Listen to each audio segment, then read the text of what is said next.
finally, after so much waiting, so much build up and hype and a few pullouts, we finally made it to, well, we're like 2 days away from fight week. The weigh-ins are tomorrow. Today was the press conference, and we got to know a little bit more about the fighters, what their plans are, their motives, what they plan on doing. I just said that, but yeah, it's just kind of been a little bit weird. We've gone a little bit under 2 months since we had the last Misfits card, which was on November 19th. So, or was it November 17th? It was one of the teens in November.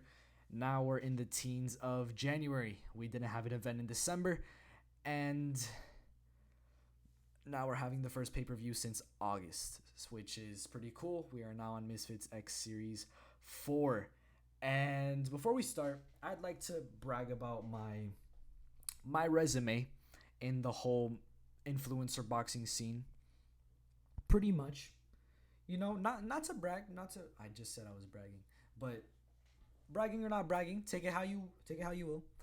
I've been in the whole influencer boxing scene since the first KSI Logan Paul fight and card. Since the first event happened, I've been hooked ever since. I've been following each and every fighter ever since. Each and every fight, I've watched all the events, from the DAZN events to the Showtime events to the Social Gloves, Showstar, whatever it may be. I've definitely seen it. I know a lot of guys in this scene. I know a lot when it comes to this whole influencer boxing scene. That's just, in my personal opinion, from my experience, I think I'm pretty good when it comes to calling these things. In fact, I looked back at my previous predictions for fights, and out of, if I'm only including Misfits cards, I have a total of 86% prediction rate, which is all right. Two of those did come from, one of them came from Kenny's fight against Sensei. I picked Sensei to win, and a lot of people still think he did win. There was also the Ice Poseidon fight. I picked Ice Poseidon for fun and as a joke, and I didn't even know that Brandon Buckingham even did Muay Thai, so that was kind of a disadvantage. The third one was Greg Hardy versus Hasim Rahman Jr., which I did wholeheartedly pick Hasim to win that fight. That's definitely my bad. Should have known, since he was 100 pounds underweight and everything, but we move, and I hope to get all my predictions right on this one. I actually did a little bit of research this time. I didn't do too much research, if I'm being honest, on the Misfits X Series 3. So as a result, I ended up getting two predictions wrong. It was my worst Misfits predictions so far. Especially since for Misfits Series 2, I got them all right. And I even got, out of the 6 fights, I got 4 of them perfectly predicted. So yeah, that's enough me bragging and going on about how whatever. It's YouTube boxing. I shouldn't take this too seriously, but damn, I forgot to put my picks. Okay, let me open that in a new tab then. I'm gonna put in my picks. I'm gonna say who I think is gonna win. Starting off, Anthony Pretty Boy Taylor versus Idris Virgo. I've seen a lot of talk about this event, a lot of hoopla, a lot of whatever it may be. What does hoopla mean? I don't know what that means. I'm gonna search that up actually. What does that mean? I heard that from somewhere, but damn, where's my Safari? I don't know where that went. Anyways, yeah, Anthony Taylor versus Idris Virgo. Anthony Taylor, obviously, 2-3 professionally, but if you look at his influencer boxing record and all that, he is currently gone 2 fights unbeaten streak, 3 fights unbeaten if you count his exhibition against Jack Fincham, which I will not be counting. But Anthony Taylor, not the best record, not a super good record. If you put it all together, he's around 4-3, 5-3. There was also that draw he had with Ryan Taylor that still keeps him unbeaten because he didn't lose. And okay, I just searched up hoopla. Excited commotion, exaggerated, or sensational promotion. wasn't really exaggerated, but a lot of people have been talking about this. It's mainly because of Idris Virgo. And if you look at Idris Virgo, his record and everything, I mean, if you could see it right there, Idris Virgo is 2-1. No, wait, what? He's 12-0 professionally with 1 draw. Is what I meant to say. And I mean, look at this. It's all wins, 1 draw in his second ever fight back in 2019. You know, we can forget about that since it was, let me check. Yeah, it was about three and a half years ago, maybe.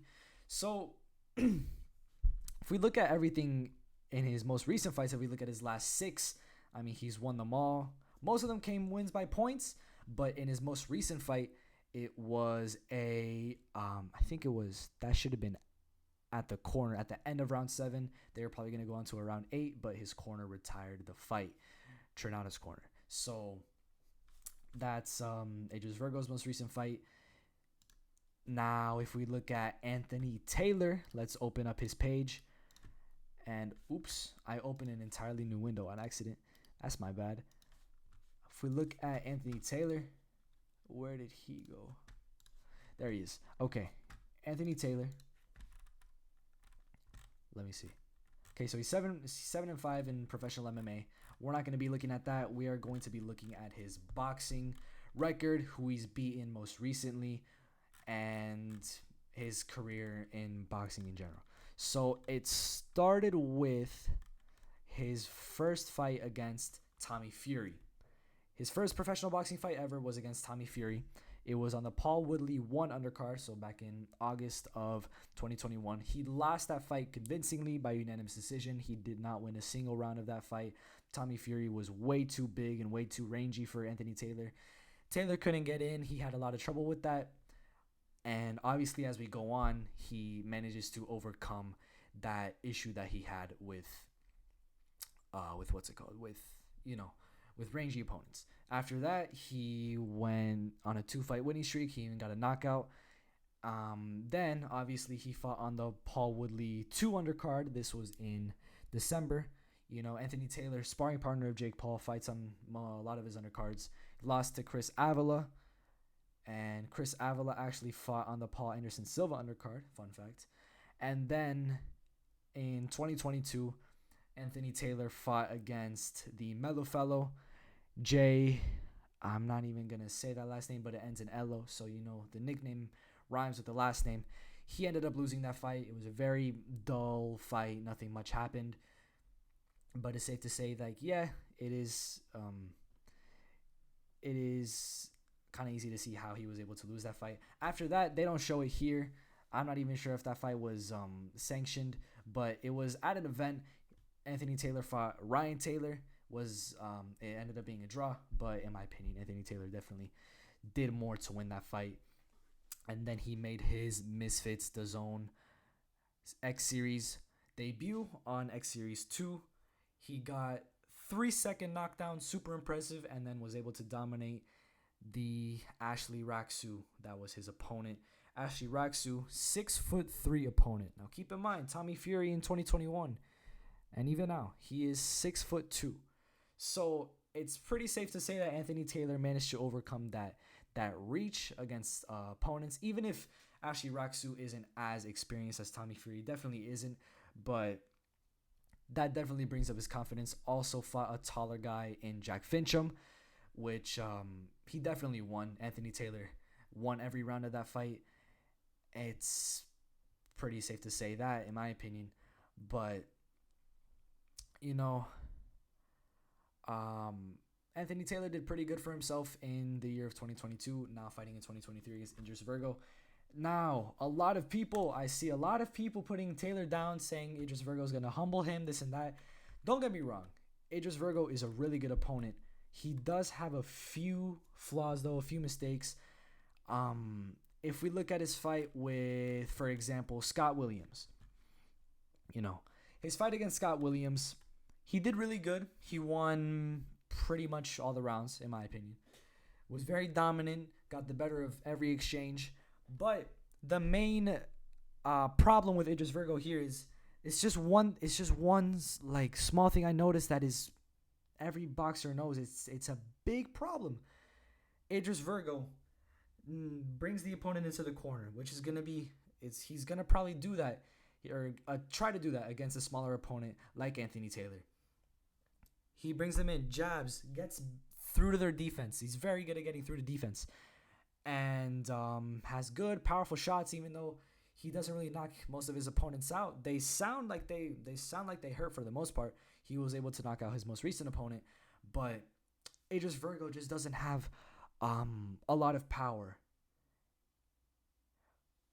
And when Idris Virgo tries to throw those huge, big power shots, those hooks and uppercuts, and those things that he tries to use to get you down, but still can't manage to do it because he's still lacking in that power area. He only has 2 knockouts in his career.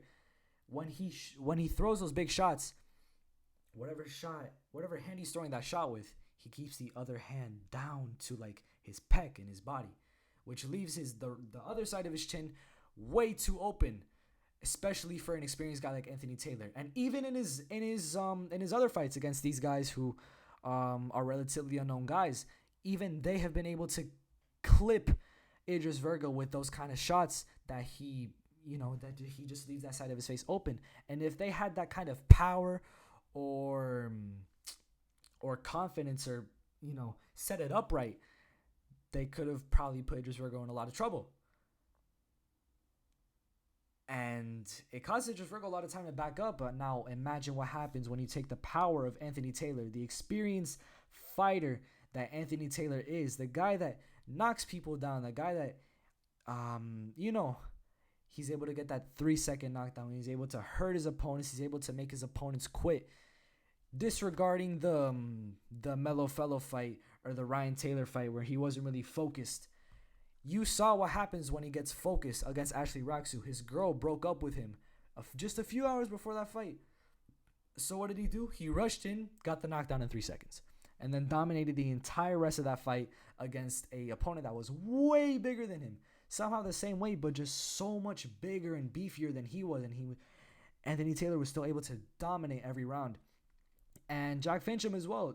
Taylor was able to take the fight completely out of Jack Fincham. And especially for a guy like Idris Virgo, who hasn't fought since 2021. We're now in 2023. I think this is definitely the upset pick, but I say Anthony Taylor will be able to find some kind of opening that'll able to not finish Idris Virgo. Maybe he'll knock him down 1 point. I see Idris Virgo slipping on a lot of these shots. Like, they clip him and maybe he slips. But I definitely see this going by way of some kind of majority decision. I don't know. Majority decision is just the way I'm seeing this fight going. I think majority decision is just what I'm thinking of here, because Idris Virgo won't give up that easily. I think he'll maybe take 1 or 2 rounds, and one of the judges will give him that. Since it's a 4-round fight, so a draw is very, very possible. In a short fight with even rounds, it's possible that one of them give Idris Virgo a draw, but I think Anthony Taylor will be able to make that name for himself, maybe even get himself the KSI fight.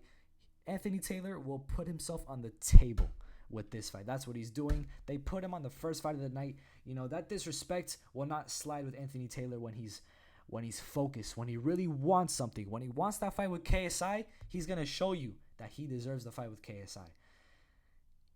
Over all these guys, because a lot of people are counting Anthony Taylor out, and I find that pretty crazy. And I understand a little bit because Idris Virgo is 12-0, but Anthony Taylor will be the guy to break that unbeaten streak. Next, we move on to FaZe Ordway versus Elle Brooke. Now, Elle Brooke has had a fight in the past, whereas FaZe Ordway has not.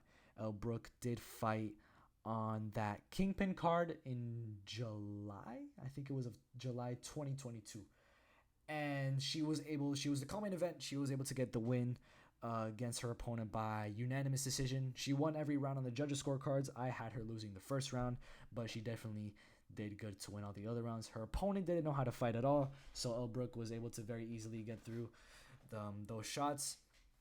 Her opponent was throwing those windmills, so when you're fighting a windmill guy, you do get you do get caught. It's not like those huge looping windmills. It was just like a lot of light shots, the ones that came fast. So you get hit with a lot of those. I'm kind of gonna try to count those out. Elle Brooke, I'm sure, has improved a lot since then. Maybe her defense. She definitely improved her striking as well. She can definitely hit much harder, and yeah, she can definitely hit much harder. She's definitely a better fighter now, but from what I've seen from Faith Ordway, even though she doesn't have any fights, her form is so clean. Her technique is incredible. That's something that we haven't seen a lot of in female influencer boxing. I think Faith Ordway has the best technique I've ever seen out of any female influencer boxer. I think she'll get this done. Not by a finish. I'm not sure if she'll have enough power for a finish. Maybe she might get a knockdown. I'm not sure. But I think Faith Ordway will definitely get this fight done by it's not loading. I think she'll get it done by unanimous decision, and I think she'll put herself on the table to fight Astrid Wet. And I think she'll beat Astrid Wet as well. So, that's kind of that. We move on to Ryan Taylor versus the Madman Swarmz. Now, I see a lot of people. They see Swarmz is in shape now. He's better shape, and he looks good, and he lost a lot of weight, and his technique is much better. Fair play to Swarmz. He is the GOAT. He is, willing to step in on short notice and all that. I get that he pulled out of his fight against Christian Hanby, but he was able to I hope he's going to make up for it for this fight. He said he needed more time to prepare, that he was going to come back. He kept his word. He came back, and he definitely prepared well for this fight. He lost a lot of weight, so you can tell that he put in that work tremendously, and a lot of people think that because of all that he will end up winning the fight. Here's the thing. Me personally, here's the thing. Okay, Ryan Taylor and Swarmz, if you combine their records together, you have 0-3 with 1 draw. They are winless together. So we've seen winless fights happen before with Fuzi versus Deji. It's those kind of fights where both guys are just fighting for that last ounce of whatever they can get because they don't have any wins and they want it so badly. And they're going up against a guy who could give it to them, so they give their all, and it becomes a fireworks electric fight. That's what I think is going to happen with this fight. It's definitely going to be action-packed. I don't know if there's going to be a lot of technique behind it. I think in the first few seconds, maybe first minute, they're going to try to implement that kind of technique. But as the fight goes on, they're definitely going to realize, nah, I need a win. This guy needs a win. This guy would kill me to get a win. I need to kill him to get a win. They're just going to go at it. It's going to become sloppy. It's going to become a slugfest. And what I think will end up happening is Ryan Taylor will end up getting the better of a lot of the exchanges. I think Swarmz will do decent for himself. He might even get the first round on one of the judges' scorecards, but I think Taylor gets it done by some kind of TKO, maybe sends Swarmz down in the second round of that fight. I think Swarmz will start to feel the power of Ryan Taylor's shots, and Swarmz will also start to notice that Ryan Taylor's chin is too good and too powerful to really go down or take too much damage from a lot of the Swarmz shots. So what I think is going to happen, I think Ryan Taylor by some kind of TKO in the second round, maybe a corner stoppage right at the end. And we move on to Bdave versus the mystery opponent. A lot of people think it's Alex Wasabi. I even saw somewhere that it was supposed to be The Undertaker, which is interesting. But yeah, Bdave. Someone tell me if I'm wrong or if I'm crazy, but I'm pretty sure I remember this was the guy from the FuziTube, the ab stick video where he called KSI out and we made that video and it was on the Reddit. Correct me if I'm wrong. I'm pretty sure he looks a lot like that guy, the same color hair, the same mullet, same build, and now he's boxing. I wouldn't be surprised if that was the same guy. I'm pretty sure that that's the same guy. I think him and KSI must be cool now because I'm pretty sure I also saw them at the press conference for Misfits 3, and they seem to be all right with each other. Nothing too much going on between them. So, you know, and Alex Wasabi expected to be a mystery opponent. Now, what happens if he isn't the mystery opponent? I think he has to be the mystery opponent. You know, he's in London. He did all these things. He flew out. He's at the hotel. You know, I think it's very evident that Alex Wasabi is the mystery opponent. If he's not the mystery opponent, then who is? I think whoever it is, whether it's Alex Wasabi, whether it's The Undertaker, whether it's my mother, I think they will win that fight by some kind of late knockout. It says 3 rounds. We don't know how many rounds it'll actually be at the time of the fight. Some kind of late round knockout or TKO. The latest round they have here is round 3, so I'll just say that. You know, especially if it's Alex Wasabi, I think he'll find a way to somehow, you know, get those shots in. I think Alex Wasabi, behind the curtains and behind the scenes, has been training a lot. He's been working on his power, his mentality, and he's probably put in a lot of rounds into sparring. I'm sure that he definitely backed out of that KSI fight because he was unsure, but the only reason he's coming back now is because he's sure and he's hungry. So I don't think Bdave will have that that dog in him to just really take Alex Wasabi down. If not, I think that's the thing though. I think a finish is pretty crazy because Alex Wasabi has no finishes in his career, or in his sparrings, or in any of these fights that he's had. But if not a late round kind of TKO or stoppage, I think it'll be some kind of unanimous decision. No majority decision, none of that. I think Alex Wasabi will win majority of the rounds. He might even knock Bdave down. Whatever it may be, I think he gets it done by any way possible. Now we move on to Salt Papi versus Josh Brueckner. This is the people's main event. No, not the people's main event. This is the people's fight of the night. You know, Salt Papi versus Josh Brueckner. Incredible fight. You know, you got a guy like Salt Papi who was supposed to be 175, and Josh Brueckner, who was the former ICB heavyweight champion.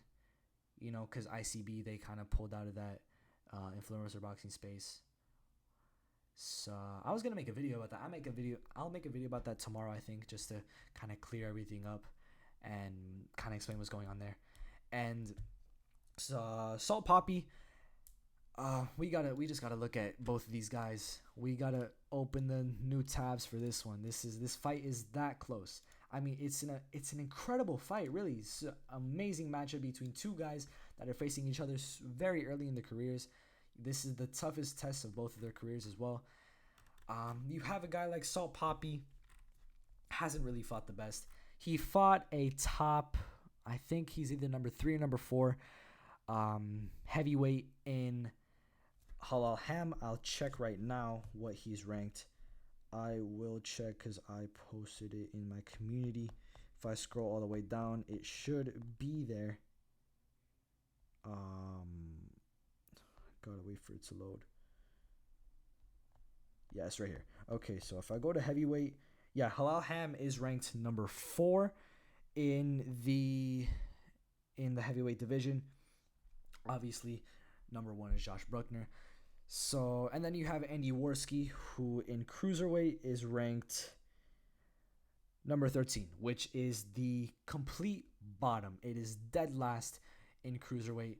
So the Halal Ham win aged decently well, with a lot of people still thinking that, you know, he probably lost the DTG fight. I think he did enough to possibly win. It was super close though. I could definitely see a win for DTG as well. But you know, both these wins, they're not the most impressive wins. Even though Halal Ham is top 5 heavyweight now, it's that's a pretty good win. But we move on to Josh Brueckner, who's 4-2 in MMA. However, we're gonna look at his boxing career, and in his boxing career, it's just these two here at the bottom. He fought Tyler Smith on the KSI vs Logan Paul 2 undercard for DAZN. He was the only other influencer on that card, able to get it done by unanimous decision. And then, of course, he fought Chase Temperrr. Very interesting, weird fight, but you know, he was able to get it done because Chase Temperrr in his corner at the end of the second round, retired the fight. So Josh Brueckner now is in a position where he's going to fight the toughest opponent of his career so far. And so is Salt Papi. This is both of their toughest fights. They're both going to put their all into it. They're both real boxers with good technique. And I don't know what else to say, man. It's tough. It's tough who will win this one. I'm pretty sure Salt Papi is the favorite for this fight. A lot of people are behind the Salt Papi hype train. He's really good. I know we didn't see a lot in his Andy Worski fight, but in his Halal Ham fight, you really got to see that technique. He's much better than Halal Ham. I think if Salt Papi stayed at heavyweight, that he would do pretty good against a lot of the guys that are, ranked from 4th through 10th. So now that he's fighting, I'm pretty sure this is a cruiserweight fight, right? This is 185. That is a cruiserweight bout, which Salt Papi is now going up in weight, and Josh Brueckner is going down in weight. They're 2 weight classes apart at the time that they signed the contracts, now meeting at a 185-pound cruiserweight in order to fight. If you look at cruiserweight, Salt Papi is currently ranked, I have him ranked in number 3 under JMX and above FaZe Temperrr. He is 2-0 with 1 finish. He has the fastest finish in influencer boxing history. That was his most recent fight. A lot of people are on that Salt Papi hype train. What do I think is going to happen? I mean, for me, I think it's going to come down to volume, output, and who reacts to shots the best. Because here's how I see the fight going. I see Salt Papi having better technique early on. And let's look at their heights and their reaches first. Josh Brueckner, 3 inches taller, and he's got 2-inch larger reach. I think Josh Brueckner is going to be able to use that to his advantage pretty well. Even if it's only a 2-inch reach advantage, I think he's going to use his height well. I think he's going to make Papi miss a few shots before he starts landing good. But when Papi does start to land, I think Josh Brueckner will definitely feel those shots, and those shots will definitely wake him up. The fight will become more interesting as it goes on. It'll start off kind of slow, kind of technical, but as it goes on, it'll turn into a little bit more of an exciting action bout. It'll be a clean fight. I do see a possibility of one of them going down. I feel like Salt Papi is more likely to go down than Josh Brueckner probably. But I do see Salt Papi getting the better, getting the advantages in the, whether it's the clinch game or if he has Josh Brueckner on the ropes. I think he'll do good in those exchanges. I think he'll do good at not getting hit in the later rounds after he adjusts a little bit in the first 2 rounds. It's a super close fight. It's super hard to decide, but I don't know, man. I watched both of their fights, and Josh Brueckner doesn't do too good under too much pressure. I think if Salt Papi puts a lot of pressure on Josh Brueckner, which I think will happen in later rounds, then Salt Papi gets it done. However, Josh Brueckner is definitely going to get the better of the early rounds. He might win the first round or the second round. Salt Papi does have a good chance at one of those rounds as well. But I think it's all Salt Papi in the latter rounds. I think he'll have better cardio. I think he'll be better prepared for a guy like Josh Brueckner. Even with Josh Brueckner's extended mixed martial arts experience, I think Salt Papi, not riding no hype train, just being, my honest self, who I think would genuinely win. I think Salt Papi gets it done, and I think he gets it done by some kind of majority decision. It is a 4-round fight. I do see Josh Brueckner maybe even winning on one of the judges' scorecards. It's hard to get a split decision out of a 4-round fight, so that's why I'm saying majority decision. I think Salt Papi will get it done by definitely not unanimous. It has to be close. The judges will be split on it, but it'll be a majority decision. That's the way I see it going. If not, then I do see Josh Brueckner getting it done, maybe himself by decision, or maybe a very late 4th round, kind of late fight, TKO, finish, stoppage, referee, corner, whatever it may be. I don't know. We haven't really seen Salt Papi get tested. It's very hard to say, but I think saw Papi will. He just has too much star power. I think he has to get it done, and especially since Josh Brueckner doesn't have that ICB title anymore, I think the stakes have definitely lowered, and a Saw Papi win doesn't seem that much far fetched.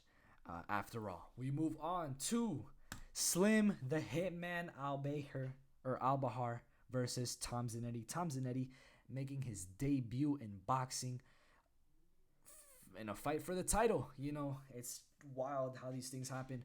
Tom Zanetti, he already had 2 pullouts. They were on the same card.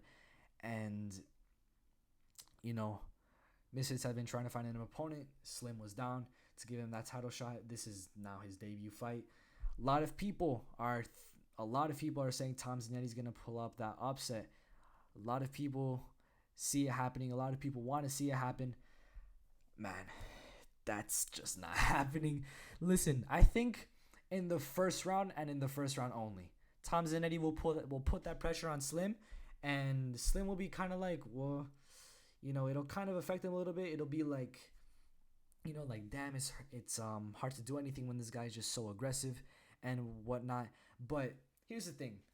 Slim has been able to overcome pressure from opponents such as, you know, FaZe Temperr. In that first round against FaZe Temperr, Slim was put under pressure a few of the times, but he was able to get out of that. Then he was tested under pressure even more in his fight against Ryan Taylor, where he was able to handle that pressure well, even if he did get hit with some big shots. I think Tom Zanetti is the more powerful out of those 3. We still don't really know if he's more powerful than FaZe Temperr. I think he is more powerful than Ryan Taylor. If you saw his work on the pads, his technique isn't perfect yet. And as you know, against a guy like Slim, you're going to need everything. You're going to need anything you can get if you want to beat a guy like Slim. Slim, I think his shots in the late first round, in the second round, and the third round, it's just going to be too much for Tom Zanetti to handle. His corner might retire the fight. He might get knocked down. The referee might have to step in and stop it. Tom Zanetti's going to take a lot of punishment in the second and third round. And the way I see this going is Slim is going to prove to everybody once again that stop underestimating me. I want the fight with KSI. I want the fight with whoever. I'm the best. I'm better than Gib. I want the fight with Gib. Whatever he wants to say in his post fight, ring interview. Slim's gonna get this done. He's gonna get it done by some kind of finish in the third round. That's the way I see it going. We move on to the main event. We just talked about the co-main event. This video is very, very, very long. There's just a lot to talk about, a lot to get into with Misfits boxing and in these fights. This is supposed to be a pretty stacked card. I mean, you see a lot of star power. Slim, Saw Papi, Josh Brueckner, I guess Alex Wasabi, Ryan Taylor, Swarmz, Anthony Taylor. It's a very nice lineup. I don't think it's as stacked as Misfits 1, but it's definitely more stacked than Misfits 2, and is arguably more stacked than Misfits 3. It's gonna be fun. It's gonna be a fun fight. Fun event. A lot of fun fights. A lot of them are gonna go to decision, is what I'm predicting. But they will be fun decisions. Maybe it'll be 1 or 2 somewhat not lackluster, but just less exciting fights. That's all I really see happening. I think KSI versus FaZe Temperrr will be one of the top 3, top 2 exciting fights on that card. The more exciting ones is what I mean. FaZe Temperrr, he's coming off of a 30-second knockout against Overflow, which isn't a super crazy win. If I look at Cruiserweight, Overflow is ranked number 12. He's 0-2. There's 13 people currently on that roster, so it's not the most impressive thing in the world, but FaZe Temperrr also has a win against King Kenny by unanimous decision. King Kenny is currently the number 1 contender at Cruiserweight. FaZe Temperrr, I currently have him ranked at Cruiserweight, number 4. And at Light Heavyweight, I have him tied number 3 with Ryan Taylor. This fight will be taking place at at light heavyweight. So it doesn't seem like KSI will be defending his title in this fight. Or actually, it says Misfits cruiserweight title, but it's at light heavyweight. We'll see. This will be a FaZe Temperrr that had to go through the weight cut, had to lose that weight, had to put in a little bit more work. He's going to be less powerful in this fight, but he's gonna have more heart. He's gonna have more in the tank to let out. He's gonna be able to output more. I think this fight is definitely gonna be tougher on KSI than the entire night that he had with Pineda and Swarmz. Temperr's going to really put it on him. He's going to show why he's top 3 at light heavyweight and why he's top 5 at cruiserweight. He's going to show why he was able to get that 30-second knockout, how he was able to beat the number 1 ranked King Kenny right now. This is going to be KSI's toughest fight since Logan Paul. I think the Logan Paul fight will still be a lot tougher. But Temperrr, the much taller opponent, he is around 4 or 5 inches taller. He has a big reach advantage. Let's check if they actually measured both of their reaches. Let me open up both of their pages here. Let's see Temperr's reach. Temperr's reach is 77 inches. KSI's reach is 76. So the reach isn't that much off. I think what it'll mainly be is the fact that KSI is going to have to be hitting up and just, try to hit a guy that's harder to hit. But FaZe Temperrr is going to be able to maintain a good distance. And KSI is going to realize quickly that a lot of his big shots aren't going to work. The ones that do land will land, and they will hurt. And Temperrr will try to shake it off. The first few times that happens, he'll try to show that it doesn't hurt him as much. But if those shots do pile up from KSI, it will definitely start to show on FaZe Temperrr. It'll definitely hurt, and he'll definitely slow down. He'll definitely be more cautious, and he might even go down. It's possible that he goes down. But Temperrr, a lot of people say he has that a lot of power with that shot that he knocked out. What's it called? Overflow with the left straight. And yeah, there's a lot of power behind that shot, but I think KSI will be able to avoid some of those left straights. The ones that he does get hit with, he will shake it off. He'll feel it, but he'll shake it off. And Temperrr will definitely get discouraged by that.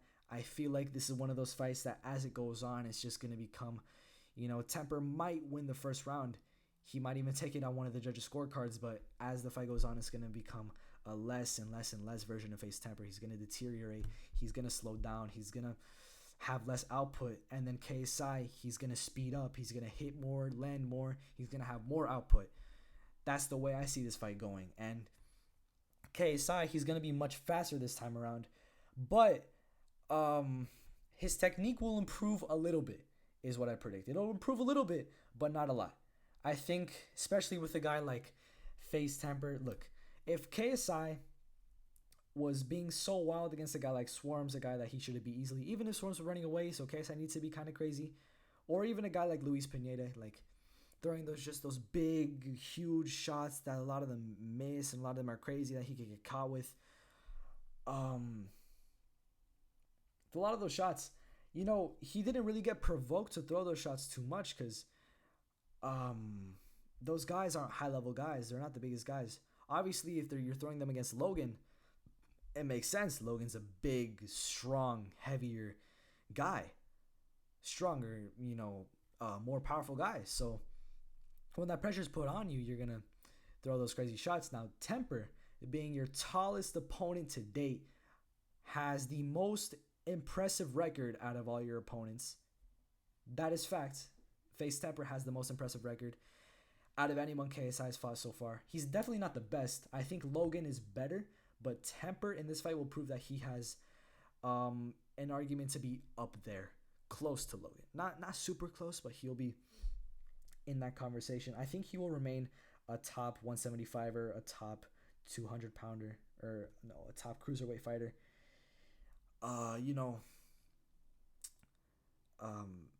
KSI is definitely going to get provoked to throw a lot of those shots. I think in the first round especially, he's going to realize that, Temperrr, this guy is huge and I need to reach him. So he's going to throw a lot of those looping overhands. Some of them might land, some of them might not. Temperr's going to clip him a lot. Temperrr might win the first round. I think KSI's corner will definitely tell him, like, you need to calm down, stop throwing those shots. KSI will calm down once he starts to see some improvement and some success. He will throw more accurately, more precisely, and with more technique.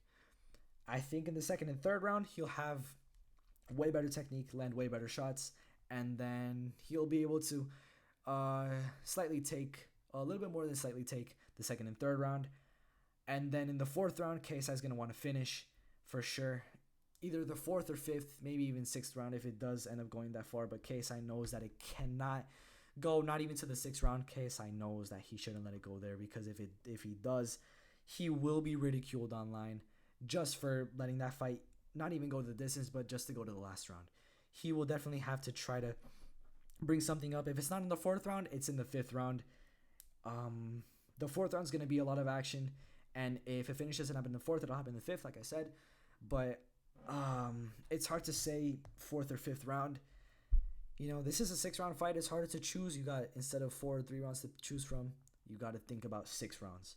You got to think about game plan. This is not a battle anymore. This is going to be a war.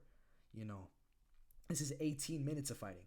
So, I mean, if I had to pick one, obviously I'm going to pick KSI to win. I truly believe that KSI can win. Temperrr has a chance to pull that upset. He does have a chance. If you're a betting man, if you want to bet on a few dollars on FaZe Temperrr, you might get a lot back. I heard somewhere that KSI is the minus 1250 favorite. That's the minus 1,250 betting favorite against Temperrr. So you might get a lot of money if Temperrr ends up winning. I wouldn't put a lot of money into that. I'd put maybe like $10. You know, if he doesn't win, at least you get a quick buck. Definitely don't put the house on Temperrr, but don't underestimate him either. KSI, it's got to be fourth or fifth round, KO or TKO. I see Temperrr going down in the fourth round, and I don't see Temperrr getting up in the fifth round. Or maybe he does get up. I think he'll get up, but it won't be in time before the referee waves the fight off. I think KSI gets it done by some kind of finish in the fifth round. I was going to say fourth round. I have it down here, fourth round. But I'm going to change my mind. I'm going to say fifth round. These are all my picks. Let me recap. That is Anthony Taylor by majority decision. Faith Ordway by unanimous decision. Ryan Taylor by a second round stoppage. The mystery opponent by a late round stoppage. Saul Papi by majority decision. Slim Albahar by a finish in the third round. And KSI by a finish in the fifth round. Let me know what you think if you actually made it this far. This is a pretty long video. You know, I've been trying to make my whole card predictions a little bit shorter, but you know, this one I just had to get more into it. I have to talk more. I have to discuss more. I have to be louder when I speak. You know, my microphone before was broken. I was more soft-spoken. I got to speak up more, say a lot more of what's on my mind, and I actually studied this time around, so I think I'm more confident in what I have to say, so I just have naturally more to say. Yeah, this is gonna be a fun event for sure. I'm not gonna say my predictions. I was about to say my predictions for the future.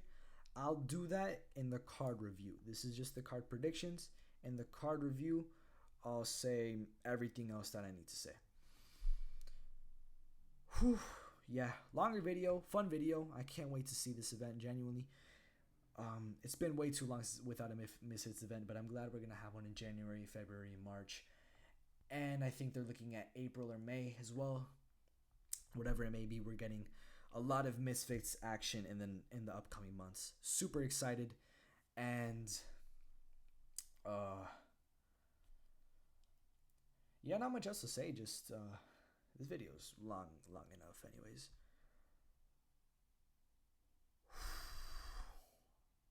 A lot of speaking, lot of analysis. I'm hoping. Okay, how about this? I'm gonna make a bet with myself. I don't got many bets on my mind. What I used to do, like in August, September, and October, especially with the Misfits events and with the UFC fight nights. I do bets with my friends. Like, let me think. Gotta think of a bet to do on myself with this one. I didn't do one on the last Misfits event. I gotta do one on this one. All right. I won't publish anything. You'll have to take my word for it if I do it or not. Damn.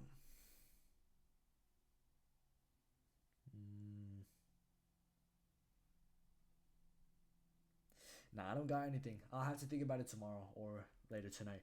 I don't got anything on my mind right now. This video is a little bit too long, anyways. I'll post about it. I'll say something on a video or a community tab. If I do end up coming up with something, remind me because I might forget. But yeah, Misfits, the Zone X Series 4, KSI versus FaZe Temperrr.